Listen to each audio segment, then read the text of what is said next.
very first chapter of volume SD, volume 14. And this is quite a long article. It's one of the most difficult I ever written. And it's not an easy topic to read, but I can tell you it's very rewarding if you try to read it. Because here we're talking about the nature of the mind, about right views, right understanding, how to practice Buddhism, how to understand your mind, and so on. So today we'll summarize the rest of the chapter and finish off. And next week we'll go on to a sutta. I mean, to be frank with you, I'm more comfortable teaching you suttas. Now it's easier, it's more interesting. But occasionally we like to have what's called a cross-section of study. In other words, we take an idea and then we examine from various suttas and teachings. So this essay is an example of that. It is also important to understand the nature of views, because as you know, views is one of the fetters, one of the things that actually hinder us, hold us back from awakening. So it's good to understand the nature of fetters. And this is what makes Buddhism very unique, in the sense that you don't really have to believe anything. Of course, that's putting things rather in an oversimplified way. There are teachings in Buddhism. So in other words, there are also views. And we've spoken a bit of the nature of wrong view, right? So in other words, well, the first thing we as Buddhists to understand is what are wrong views, right? I mean, wrong views are those things that tend to promote selfishness. In other words, we put self first, right? Because if you have the kind of idea, society is not possible. I mean, if people think only of themselves, then society is not possible, right? So this idea of letting go of the self has to do with moral virtue, precepts. The idea of keeping the 5 precepts is because there are other people, right? So that's one simple idea we could deal with. And then we have a self, or rather we are all individuals, and we don't want to suffer pain. We fear death. We want to be happy, basically. And other people also feel the same way, right? So, in other words, dukkha, right? Dukkha, unsatisfactoriness, suffering is something we all don't enjoy, right? So this is the second of the 3 characteristics. These are universal characteristics, right? The Buddha says whether there are Buddhas or not, these truths are always there. Now, this kind of statement is wonderful because it means Buddhism is a natural religion. Natural religion means we don't go against nature. What Buddha is telling us, look around, what do you see? What do you see around you, right? You see impermanence, suffering, pain. And then the Buddha goes on from there. The Buddha doesn't start, oh, you must believe in something. You must believe in me. He doesn't say that. He says, look around, what do you see? Even whether I'm here or not, you see this truth. But I'm here to make it very clear to you. I've discovered this, I've seen this for myself. When the Buddha says, I've seen this for myself, he's giving an evidence-based teaching, right? That's another way of putting it as a scientific approach, if you like. Of course, serious Buddhists don't like to use the word scientific, because the scientists themselves, who are also religious or Buddhists, will tell you that science is one thing, Buddhism is different.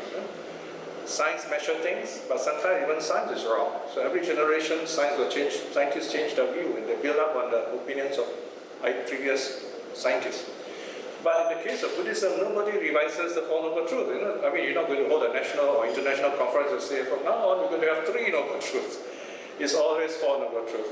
Suffering is the same in all the ages, same meaning the same range of pain that we feel, same variations of this very unsatisfactory feeling.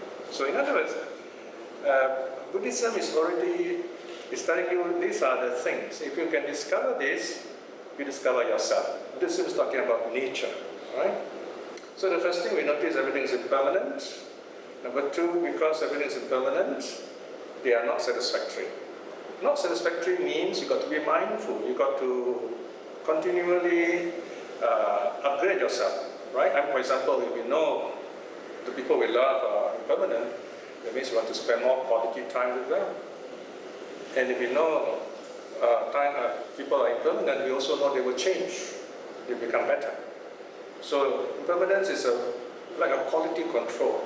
It reminds us that the good things we have are not there all the time, and we cannot take those good times for granted, but to spend quality time. Okay?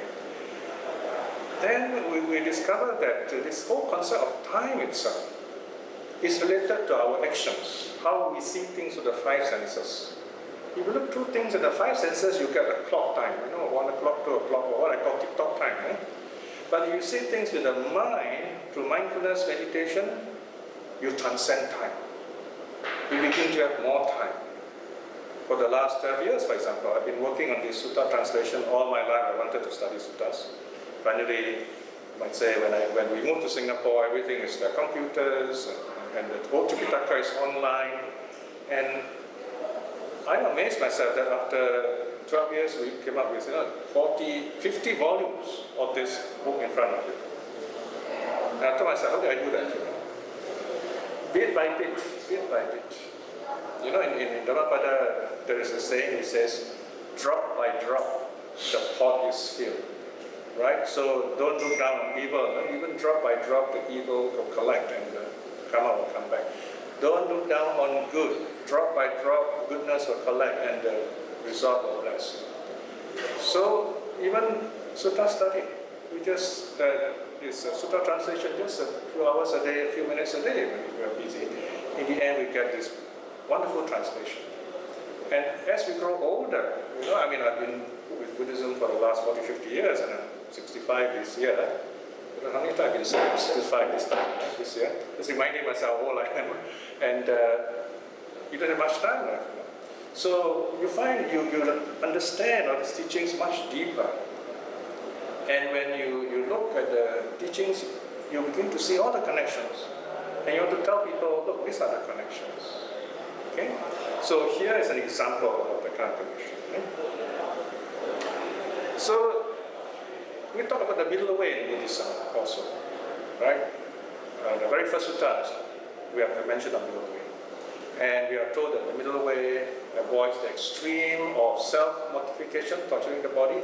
The other extreme is indulging the body. According to this tradition in the Buddha's time, there were two big camps. One camp say, we have this body, so I don't enjoy it. So that's one extreme. The other one say, no, this body is evil, because we originally came from this universal soul called Brahman, so we are just a spark. And this flesh has accumulated over this divine spark, and we've got to get rid of this body. It's evil. Then if we should die in the process, wonderful, we go to heaven. So that's the other extreme. The Buddha says both won't work, because one, if you torture your body, your mind will be affected. The other one, if you indulge in your body, again, your mind also will be affected. So you won't be able to find the truth. So healthy mind and healthy body is very important. But scholars have been studying the suttas very carefully. They say, that's interesting. This concept of middle way, avoiding extremes, doesn't seem to be the earliest teaching the Buddha gave. You see, because we don't know when the first sutta was given. Imagine the Buddha taught 45 years. The first 5 monks who heard the Buddha's first teaching were already very old or had passed away, or they were living in remote areas and you couldn't contact them. And there were so many thousands of other monks. So many of them had forgotten the first teaching. Right? And Ananda only started becoming the Buddha's personal disciple in the last 25 years. So when they collected all these teachings, they realized they don't have the very first discourse. So they started in the first council, So they said, okay, how can you put this together? So obviously they must have contacted some of the older monks and they put it together. So you have the Dhammacakkappavattana Sutta. If this is the first sutta, obviously it must be given a place of prominence, right? But it is given somewhere in the middle of Samyutta Nikaya, chapter, 56 or something, right? So like that, just somewhere, we have to remember the reference. And then sutta number 2 also, elsewhere. So scholars were thinking, the ancient teaching, the earliest teaching probably has more to do with the dependent arising. The middle way is dependent arising. This idea of avoiding extremes is correct, yes, but it reflects a later, more philosophical approach. Whereas the idea of the middle way as dependent arising is probably much older. Well, that makes sense too. Of course, for us today as students, it doesn't really matter. We have to study the suttas anyway. But like I said, if you study Buddhism deeper and deeper, you begin to see the final point. You begin to see, okay, this is how it all, how the suttas evolve and so on. And all these are very interesting. It doesn't make the suttas less authentic or some things are not true. Not at all. It's just that you see the contrast more and you begin to understand how the Buddha gave his teachings, the problem that the Buddha faced, how he had to formulate the Dharma and so on.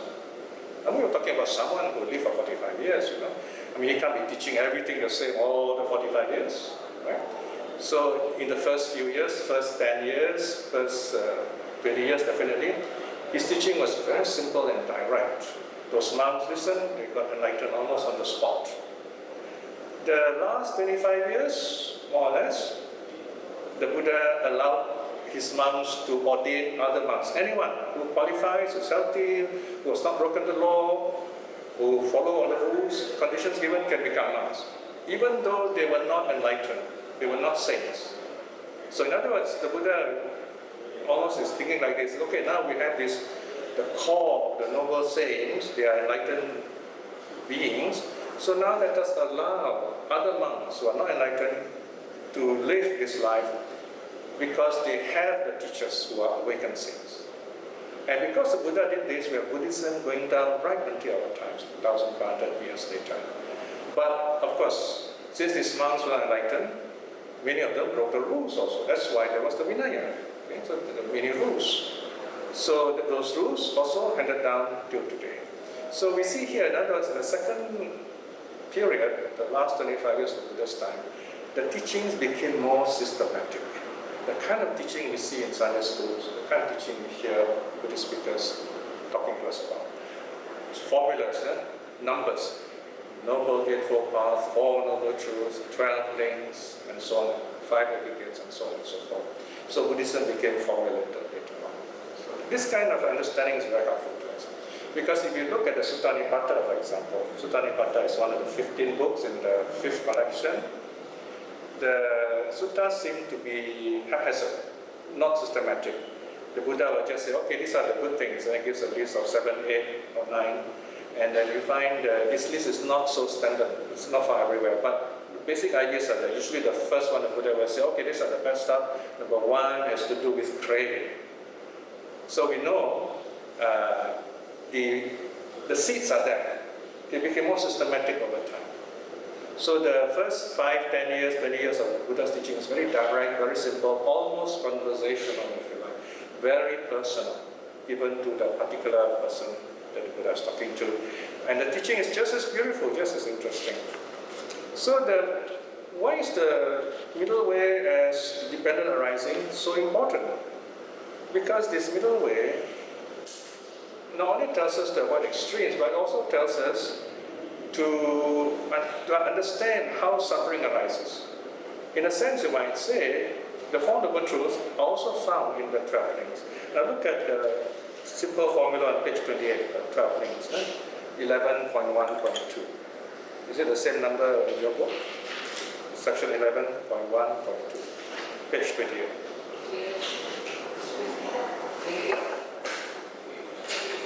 Page 28, yeah? Okay, so this is just a quick look at what are the 12 things of the dependent arising. Why are they called dependent arising? Paticca samuppada. Paticca means A causing B, A conditioning B and conditioning C like that. Cause become result, result become cause and bringing more result like that. Samuppada, sam meaning con, together, and upada means arising. Okay? So in other words, there are many conditions arising together. So this is teaching about conditions. In other words, whenever a problem arises, there's no single cause. A number of conditions working together.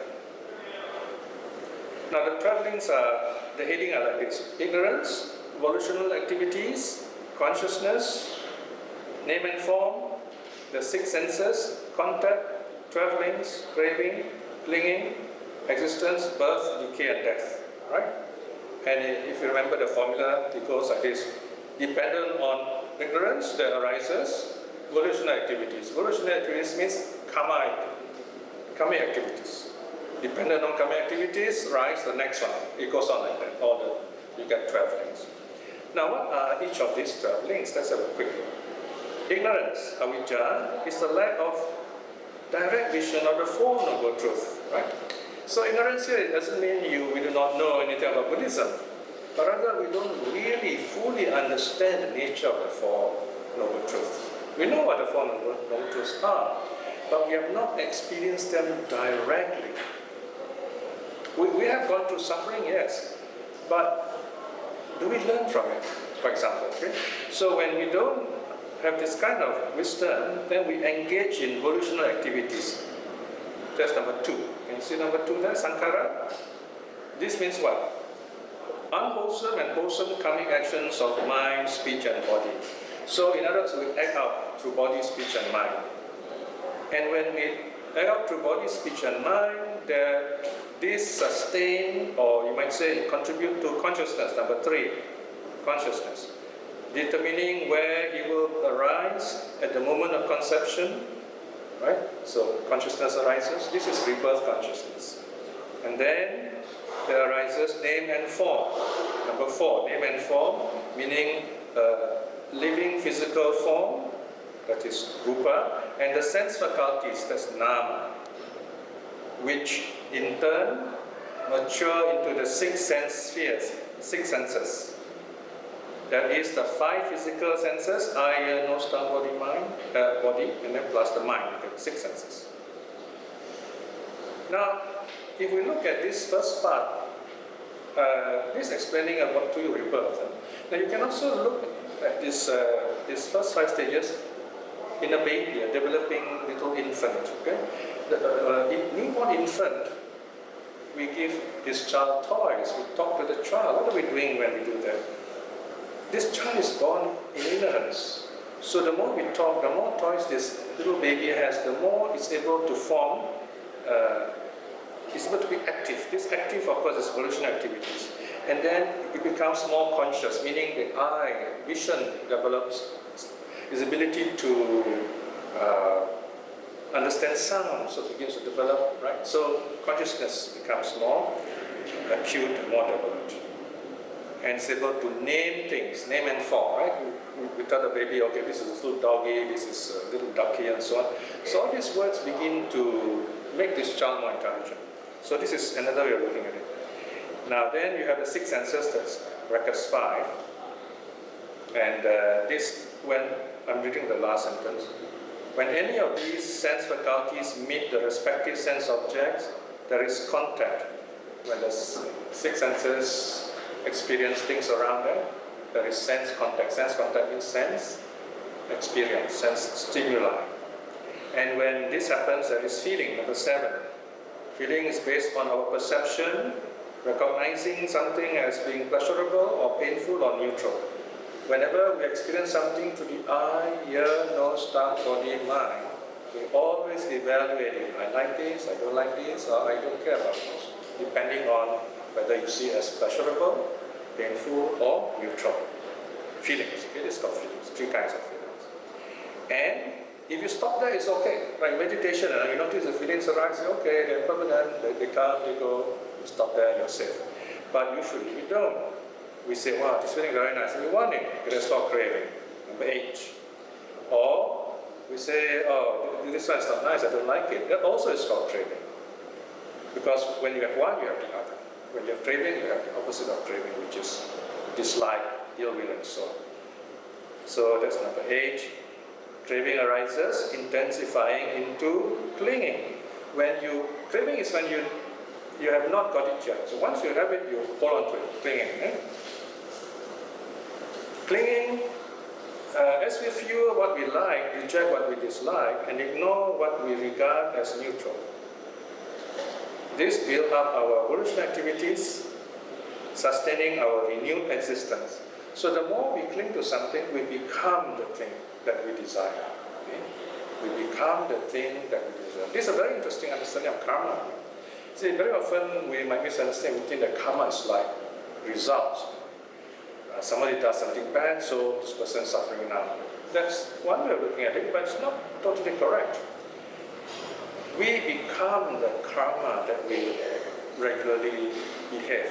For example, let's say a human being is a robber, a murderer, a rapist. So he goes out in the dark at night, behaves in a secret way. So his body is human, but his mind is that of a predator. His mind is that of a killer, of an animal, a fierce predator. So he's not really human. In fact, he doesn't like human in a sense. So imagine this person who is habitually like that, when he's dying, what sort of thoughts does he have habitually? You and I, we regularly come to temple, we meet teachers, we listen to Dharma, so the thoughts are there, happy thoughts, bright thoughts. So during the last moment, these bright, happy thoughts will come back, and then we are reborn with that kind of happiness. But this person who's very negative, living in the dark, attacking people, killing people, what kind of mind does he have? A thief's mind, an animal mind, or depends, maybe you say asura mind, very fierce and violent. So when the human body dies, he's left with an asura mind, or preta mind, or hell-being mind, whatever attitude he has been cultivating habitually during his lifetime. So this kind of mind wander around looking for a similar body.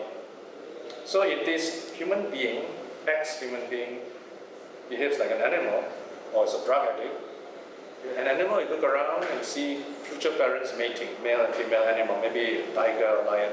If it's very addictive, they look for hungry ghosts. Hungry ghosts, of course, you just reborn there. They're not born with parents, they're born spontaneously. So this is where we may have a human body, but the mind also must be human. And the mind becomes human to the practice of the precepts. The precepts keep us human, so that we don't fall below the human state. Whenever we break the precepts, then we check why did we do it, then we come back to the human state. And when you practice your precepts well, you do some simple meditation, you calm yourself, then you rise to the divine level. Divine level means what? Loving kindness, compassion, gladness, equanimity. Those are called the divine qualities. You don't have to go to heaven to be a divine being. Right here, when you cultivate your mind, you become a divine being. Another meaning of divine being is this. We are, in a sense, limited by our human body, but meditation allows us to be free of our human body. Human body here means the five physical senses. Eye, nose, tongue, body. So when we meditate, we close our eyes, we calm our body, we let go of sounds. In other words, we just give the five senses a rest, so to speak. We want to focus completely on the mind. When you focus completely on the mind, free of the body, you are reaching the divine state. Because when you talk about devas, if you look at the suttas, these devas, they are disembodied beings. They do not have our kind of body. They are pure light, or pure energy. But you don't have to become those devas, because they are also impermanent. But in your meditation, you experience that joy of the devas. Then when you come back to your human body, you feel happy and calm, and you find you can work better, you can relate to people better, you feel happy, you understand suttas better, and you work towards awakening, towards liberation more easily also. So, this is the meaning of existence, right? Then, this existence is number 10. There is a potential new birth, so it leads to rebirth, as I mentioned. And anything that is reborn, anyone who's reborn, that will have to face decay and death. And the cycle ends there. The links, so you find things, they go round and round like that. So once you understand the traveling in this way, it makes good sense. Because it's talking about how we should live our life. And that our sufferings arise in ignorance. Ignorance makes us pray for things which we don't need, right? Rather, we should be understanding the nature of ourselves. So, when we look at ourselves, what do we get? Here again depends what kind of person we are. If we do not know the Dharma, we do not understand Buddhism, we see the self as our body. We say, oh, this is my body. right? So, at least once in my life, I have a friend who is a smoker. When I told him to stop smoking, he says, why should you worry about me, even if I were to die smoking, it's my body. And I told him, I said, no, I don't think that's right, because you die on the spot here, you're in my house, and I have to clear your body. You are inhabiting this body, yes, but just a tenant, we're all tenants. So we're all connected with each other, right? So we cannot say this is my body. In fact, it's I, me, mine, doesn't work here. It's just language. Where did we get this idea of I, me, mine? It's the language we have learned. When you learn grammar, the first thing you learn is, okay, this is I, that's you, and then me. You learn three persons, so that you can communicate, you see. That there are some culture, there are some, even tribes in the jungle, they don't have this idea of I. I means the whole village, It's amazing, they have this kind of selfless feeling. So they learn to share. What I have is also yours.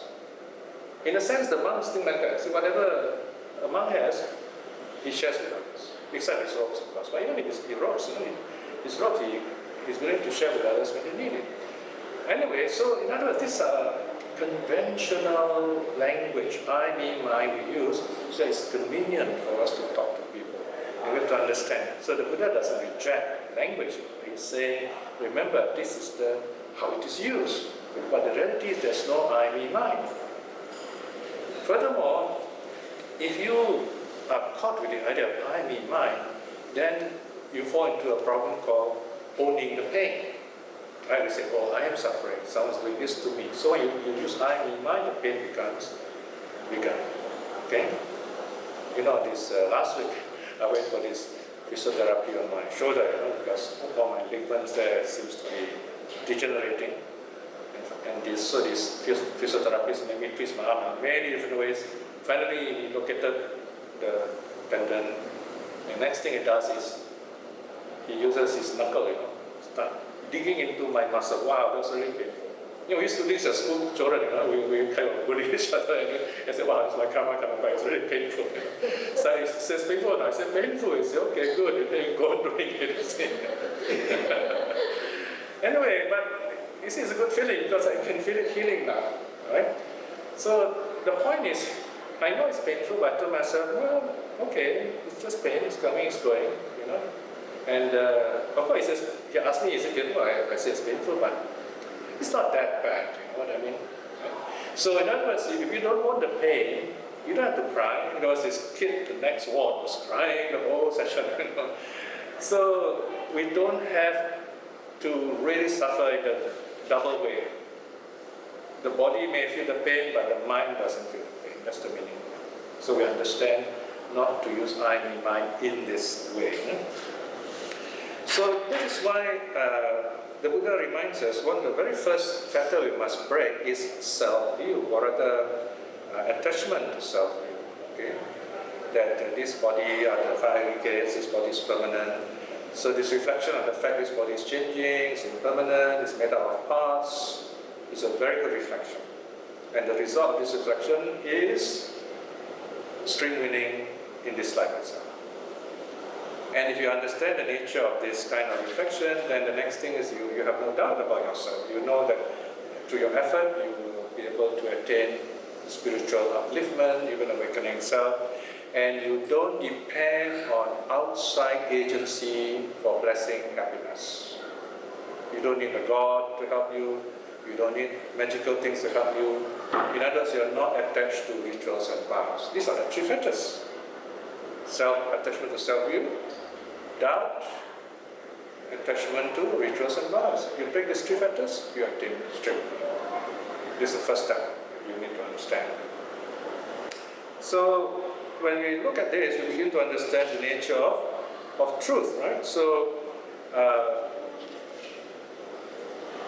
the truth, in other words, liberates us. It frees us from this wrong idea we have about ourselves.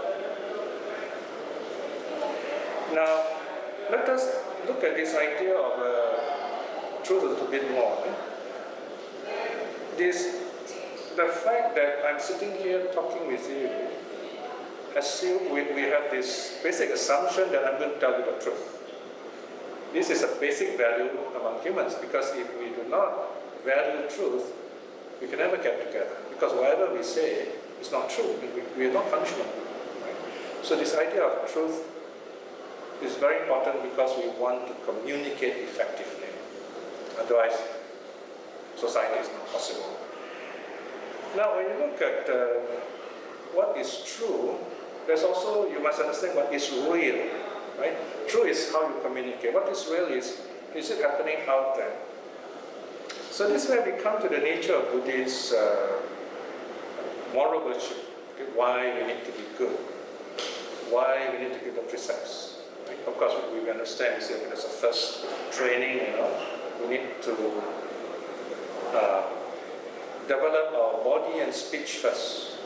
Because the body and speech are the most obvious things we have. Right? So we have to cultivate the body and speech. Cultivate the body means you have to understand how the five senses work. Eye, ear, nose, tongue, and body. How they work. I'm giving you the precepts about training the five senses. And also speech. Because speech is got as part of the body also. Now the next thing is talking about the body as a whole, as a set, if you like. We act through the body. Right? So we have three kinds of karma. Action of body, there's the first three precepts, right? And then speech, okay? And the last one, the fifth precept, of course, has to do with the mind. So body and speech. Then, in other words, there are things we should do, things we should not do. The precepts start with things we should not do. That is called negative morality, because it's easier for us to practice not doing something. Right? We should avoid killing, no stealing, no sexual misconduct, no lying, no drunkenness. No 5 no's. So very easy. But if you stop there, it's not enough. I mean, it's just the beginning. So there is a positive quality to it. What we should do. So having stopped killing, we practice compassion. Having stopped stealing, we practice generosity. Having stopped committing sexual misconduct, we practice contentment. Having stopped lying, we practice truth. Having stopped getting drunk, we practice mindfulness. Those are the 5 values. Now what's interesting in early Buddhism is the idea of what is real and what you should do. For example, respecting life, they are connected. Now why this connection is very important is because in modern times, let's say Western philosophy, the time of Western philosophers, in the 19th century, 18th, 19th century, they say that what is true and what you should do are not necessarily connected. People like David Hume, the Scottish philosopher, because he was very concerned of how the Christianity trying to combine the two. Christianity tried to say that God must have created the world, therefore you must respect, you must worship God. So this, let me read to you what this David Hume wrote. Now I must tell you this great philosopher, he was only 16 years old when he wrote this great book by him, which is a philosophical classic studied in universities. So I told myself, what's happening to us? We are so old, we cannot write a philosophical article. Because among the Scottish, there are some really great minds.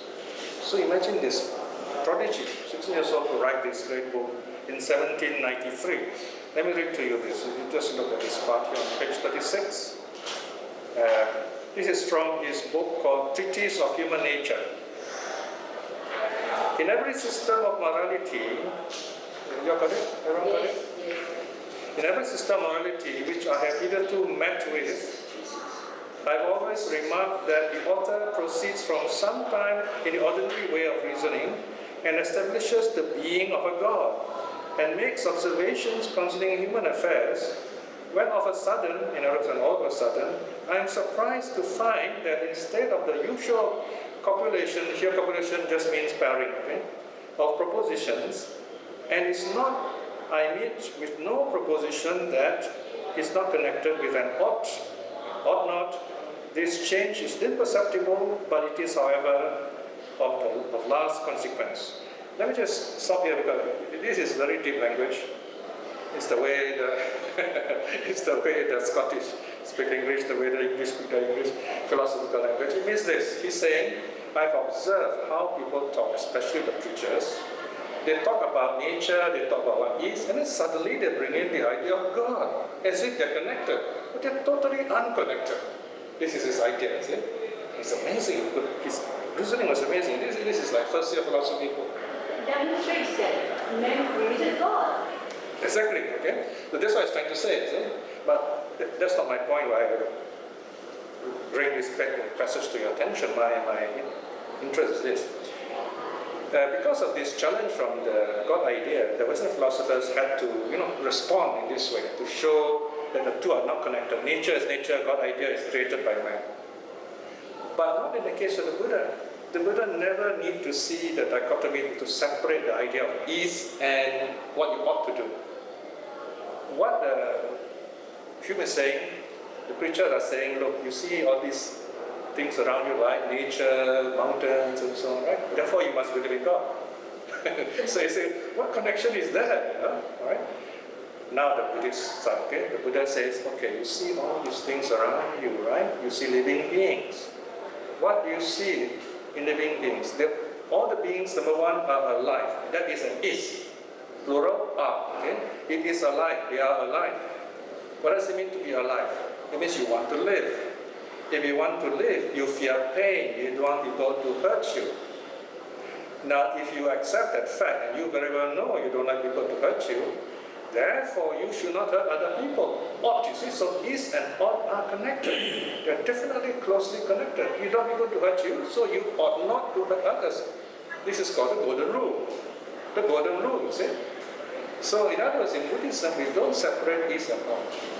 But in Western philosophy, at one point, they separate is and ought. Of course, not all philosophers today accept this. But this is just show an interesting development how advanced of this age the Buddha was in teaching about morality. Yeah?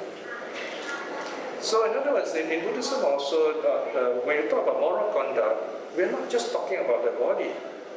We're also talking about the mind. Because in philosophy, sometimes if you go to ethics class, they tell you, oh, ethics is just about how you act, How you think is different, not connected. But in Buddhism, we say they are both connected. Why? Because there must be intention behind the action. Intention is the mind. If there's no intention, then this action is regarded as neutral or even it's not wrong in the sense. So in Buddhist teaching, moral action means you must also have a wholesome or unwholesome mind. Depends on the nature of the mind. So it is a kind of, we call it cognitive ethics. In other words, consciousness as a part to play also. The level of the mind is very important also. So these are ideas we need to know when we talk about Buddhist views. So once we think in this way, then we are more likely to have right view. In other words, we begin to understand the connection between the mind, action. But in Buddhist training, we often taught the easy things first. How to understand nature of actions, how to restrain our senses so that we don't hurt people, because we don't want others to hurt us. Next level, we go into the roots of action, deep inside our subconscious. You need meditation for it. So that's the second level of training. Now, on the second level of training, once you start meditating, what do you see? Very often, the very first things you notice in meditation, we have a lot of thoughts going on in our heads. That means you have started meditation. Some people are so shocked because so many thoughts, they think they can't meditate. I said, that's it. When you open the bonnet of your car, if you didn't clean the engine, that's what you had. So that's how we start. The next thing is we look at the nature of thoughts. Thoughts rise, thoughts fall. We go up, that's the pattern. Thoughts. That's the pattern of all things that exist. Rise and fall. You notice impermanence. Once you begin to notice impermanence, then you also notice your thoughts subsiding. Your thoughts coming and going. Then you are more focused, you are more peaceful. And as you become more peaceful, you find you don't really need the thoughts. Why do the thoughts arise? Where do the thoughts arise from? The thoughts arise from the mind. But why does the mind have thoughts? Because the mind interacts with one of the five physical senses. The mind sees something, thoughts arise. The mind hears something, thoughts arise. The mind smells, tastes, touch something, thoughts arise. That's why in meditation we shut down the five senses.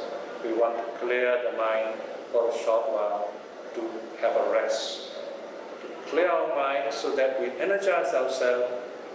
To energize ourselves means to be happy also, to think clearly, to be creative, to be wise, to be intelligent, to be good. Then you come out of meditation, you become a wonderfully functional human being. Okay?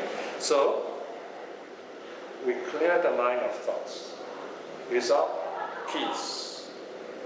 Thoughts, another one is views. Views. Okay? So in a sense, you might say the greatest enemy or hindrance to our development, our awakening, are our views. We believe in this, we believe in that, there are a lot of views. Okay? Of course, we have to get rid of wrong views, then we have right views. But even right views, if we do not know how to use them, they become a hindrance. It's like you have this perfect machine, for doing something, you got it, but you don't know how to use it. Or worse, you don't know how to use it, and then you hurt yourself. Okay? So you must know how to use this right view. But there's a lot of scholars, speakers, people today who know right views about Buddhism. But we must know how to use them, how to meditate, how to understand the nature of the mind. And once you understand, then you go the next step up like that. This, the most famous of the 20th century philosopher, a German in UK called Ludwig Wittgenstein, he said that our knowledge is, our learning process like climbing up a ladder. Okay, this ladder is kind of prop up against a building, we want to get to the top. So we step up this ladder. Now as you want to go up, you step one rung, you must let go of the other rung. You go up like that. So you keep letting go of the lower rungs, and once you reach the top, you let go of the ladder also. You don't need the ladder anymore. This reminds us of the parable of the water snake. Right? The Buddha says, there's this man who is hunting for water snake. Water snakes are poisonous, and for some reason they probably eat the snake. You've got to catch the snake by the head, by the throat. If you catch it by the tail, you get bitten. Right? So, even so, the Buddha said, when you study the Dharma, you make sure you study for the right purpose. It's for awakening, not for arguing or for making money or whatever. But it's for awakening. So you must catch a snake by the head, and you catch it by the tail, it's going to bite you. So you're going to suffer on that account. So the Dharma also is a tool, in other words. To be a Buddhist is to take a journey. Buddhism is said to be a path, eightfold path, right? A path is just a road. Nothing happens on the road. Or you like to go a little further and you can say, oh, there's only the journey. If you are a Buddhist, you must make the journey. The journey makes the road, so to speak. The Buddha was the first person to blaze the trail. That's the eightfold path. So it's not really the path that helps us, it's the journey we make that helps us. So every time we calm ourselves, close our senses, we open our minds, we look within, that's our journey. It's an inward journey, not outward journey. Inward journey to discover ourselves. The word self here, very often, you find in the sutta also, the word self is mentioned, although the Buddha kept saying no self, non-self, non-self. Because this other positive use of the word self means the mind. Help yourself means what? Use your mind, think, solve the problem. Help yourself means purify your mind. So the word self here means, in a positive sense, means the mind. So, the next step in our meditation, we notice lots of views. So in meditation, you find, even you study suttas, you know fantastic teachings or Dharma, whatever, you have to let them all go in meditation. Because if you hold on to them, even the most abstract and complicated Abhidharma teaching, especially abstract, complicated Abhidharma teaching, you can't meditate. You can't meditate. You must free your mind of all views. Then you're happy. Happiness means totally no views. So the Buddha was often talking like this, Then one Brahmin got very upset with this Buddha always talking about no views, no views. So one day he went up to the Buddha, very upset, and told the Buddha, okay, I'll tell you once and for all, I have no views. I don't hold any views. I don't care about any views. The Buddha looked at him in one sentence, knocked him down. You know what the Buddha said? Do you remember? That makes sense. Yeah. So that's a view too. Very sharp. Very sharp. See? So there you are. In other words, it's not what you think. It's letting go of the no views. What does that mean? That means when you're present with people, you have no opinion. You just talk to the people, listen, and then you just let them give a feedback. Then you really know the person. This is also called present moment awareness. Okay? Because the past is gone, the future has not yet come. So this present moment is where you don't have views, you are able to directly know this person before you, or whatever is going on in front of you. But eventually you still need to be. You need views in a sense when you communicate with people. When you communicate, now when I'm talking to you, yes, I'm using ideas and views. Even Buddha does that. But once you meditate, you let go of those. Okay? When you meditate, you must clear your mind of those. Then when you come back, so to speak, then when you talk, it's clearer. Yeah, yes, you use views, but the Buddha says, I use words, I use language, but I'm not attached to them. It's very important. I'm not attached to them. Let's say, for example, if I meet a very religious Christian meditator, let's say, or Muslim meditator, and I've done that before. I met some nice religious people, Hindus, We talk about precepts, we talk about meditation. We don't have to quarrel, we don't have to kill each other, we don't have to bomb each other. In fact, we have wonderful things to share. Because we're talking about the real practice. So I'm talking about Buddhist ideas, the person talking about his own religious ideas, and we have something to compare. But inside us, we have the peace. So the Buddha says, I use language, I use ideas, but I'm not attached to them. Okay? Now, the next part is, okay, so we talk about views and ideas, words, thoughts. Is it right to say that everything is mind-made?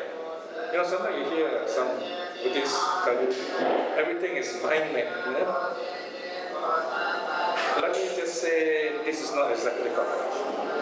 Because everything is mind-made, you have a big problem, I can come up to you and just give you a slap on the cheek and say it's mind-made, then you can't blame me, But it's real, this pain is real. So the Buddhist idea is this. The things around us, these table, chairs, people like you and I, they are real. They do exist out there. However, we cannot really know those things directly. For example, where you're sitting, you can hear me, yes. But you will not be able to know exactly what I'm thinking. Yeah, maybe you may have mind reading powers, but you will still not really know, say for example, how the Buddha knows you. But in other words, you cannot really know what's out there. And we don't need to know what's out there either, because they don't really trouble us. They have nothing to do with us, so to speak. What really troubles us is how we look at those things around us. For example, when I see something out there, I see it nice and I want it. So that's the problem, the desire. I see something pleasurable, something nice, I want it, I'm drawn to it, craving it. That's the problem. How my mind projects itself, how my mind reacts with this external reality. So this is where the Buddha says, I think it's a Nibbedika Pariyaya Sutta. He says the world out there may be complicated and beautiful, but there is no sensual pleasure out there. There's no karma out there. It's how you look at the world. That's the problem. The sensual pleasure is in here.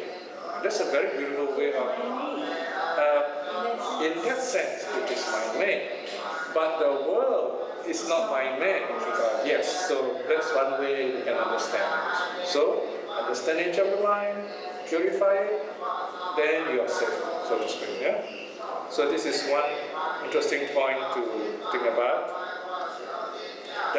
is the verse I was talking about. The thought of passion is a person's sensuality. This is page 43. 43 near the bottom. The thought of passion is a person's sensuality. There is no sensuality in what is beautiful in the world. The thought of passion is a person's sensuality. What are wonderfully diverse in the world remain just as they are. So here the wise remove the desire for them. Okay? So in other words, we deal with the mind. Now, one more point before we finish. Are all views false then? Can we say all views are false then? For example, one of the factors, or one of the pasavas, the influxes simply said to be views.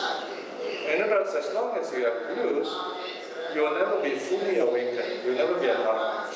Okay? So, are all views wrong then? Well, in the sense you might say yes, all views are wrong.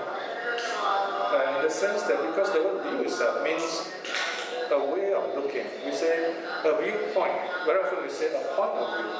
In other words, you look in a certain direction, like this famous parable of the mountain.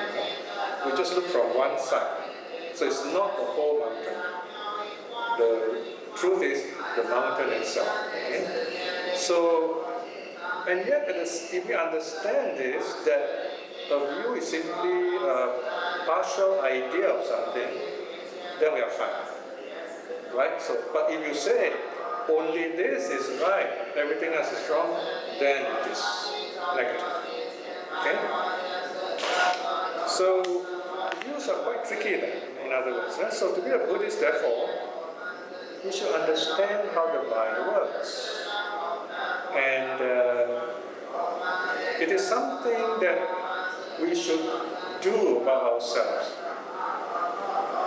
To do about ourselves means to understand the nature of our actions, and the idea of being means understand the nature of the mind, how the mind affects our actions. They work together, in other words. So as Buddhists, it's not just to know Buddhism. To know Buddhism helps, yes. It's just a beginning. The next thing is to use this knowledge, these teachings, to clear the mind. Meditation, right? And then when the mind is clear, then in stages you find yourself becoming more and more liberated and awakened, in other words. So the best way to do this is, of course, to do the breath meditation. For example, you watch the breath. The breath is a very beautiful image, or what do you call it, symbol for Buddhism. You see, we breathe in, you must breathe out. What we take in, we must let go. We learn something, we use it, we build ourselves up, we must let go of the knowledge. And from there, we progress upwards, in other words. So, letting go means letting go of views. Renunciation means letting go of views. So from there, we attain spiritual awakening. Alright, so I've come to the end of this summary for this long essay, so you can read out the details here. Any questions? Yeah. Page 28, the dependent origination. Two questions. 28, yes? I start with the easy one. Sure. Existence, what does existence mean exactly? It's not the same as birth. That's why you have it separate. Yeah, very easy. Birth brings you into a certain state, right? What? Birth brings you into, let's say, a human state. Okay? The human state is called existence. The human state is called existence.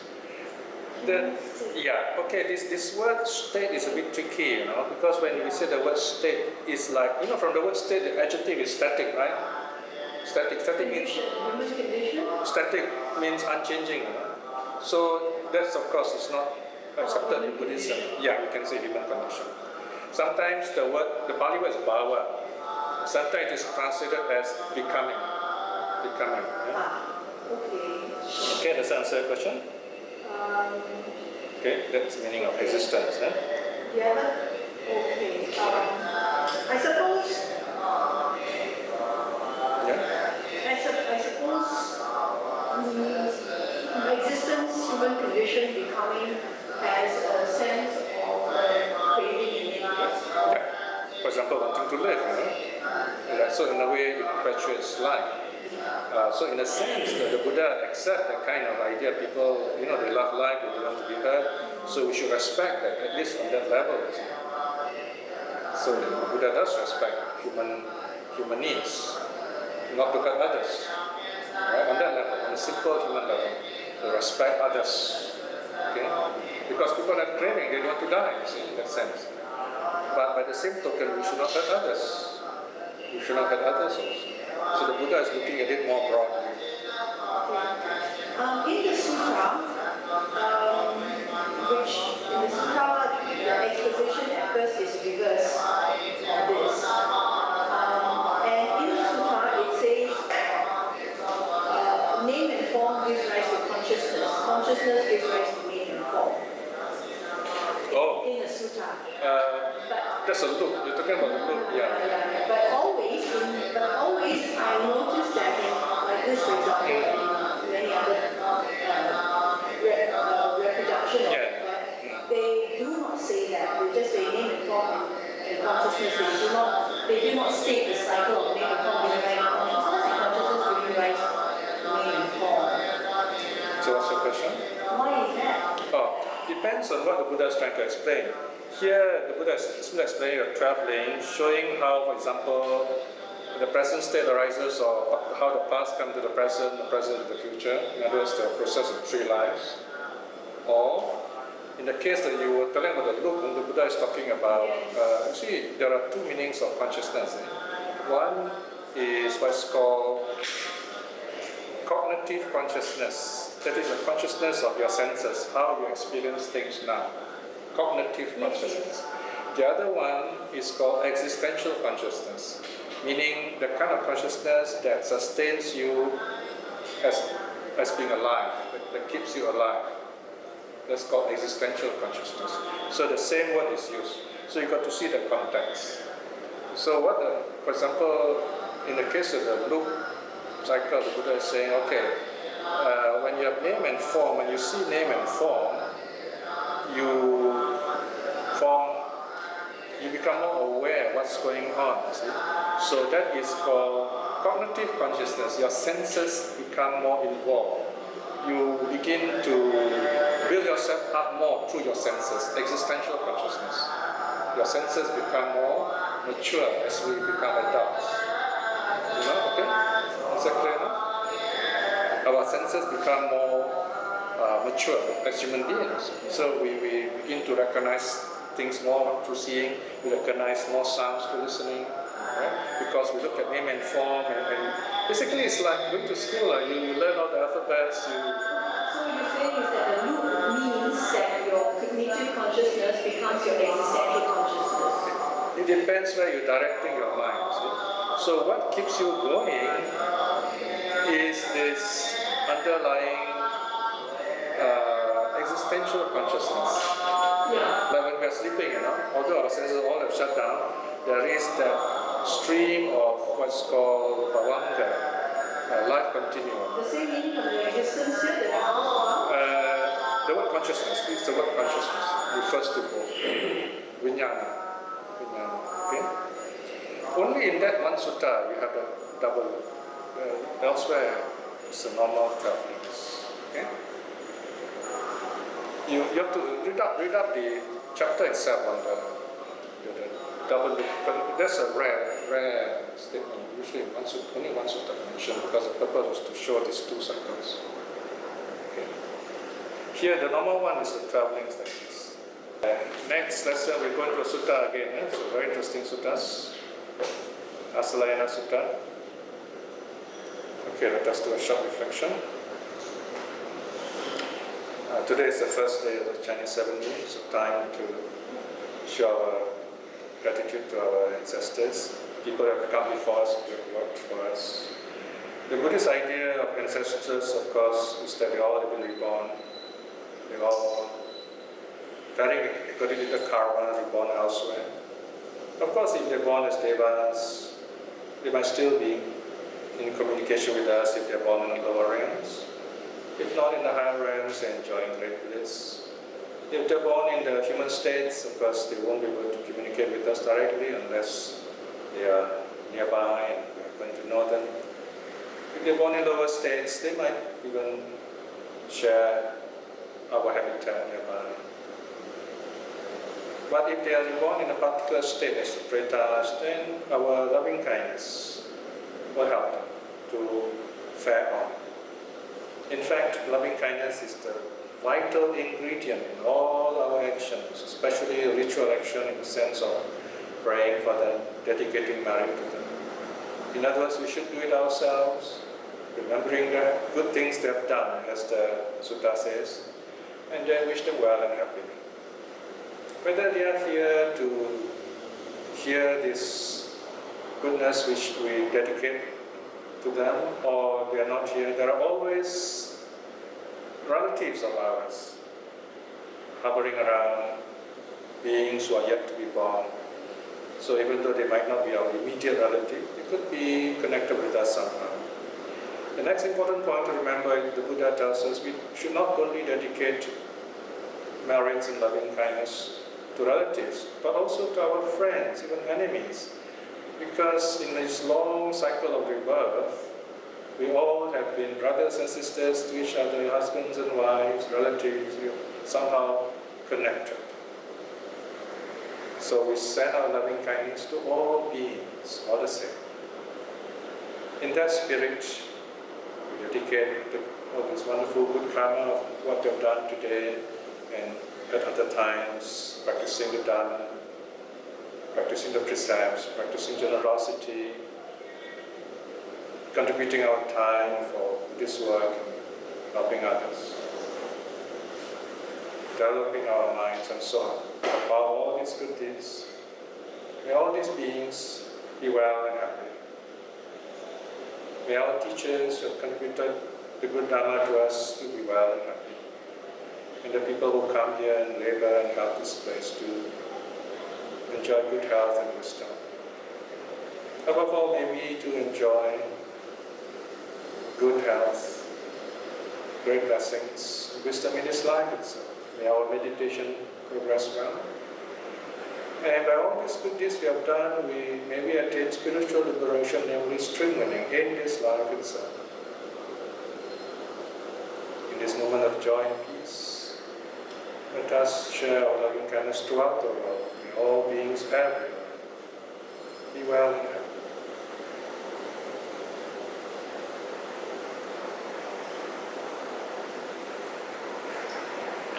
May all beings be well and happy. Sadhu, sadhu, sadhu.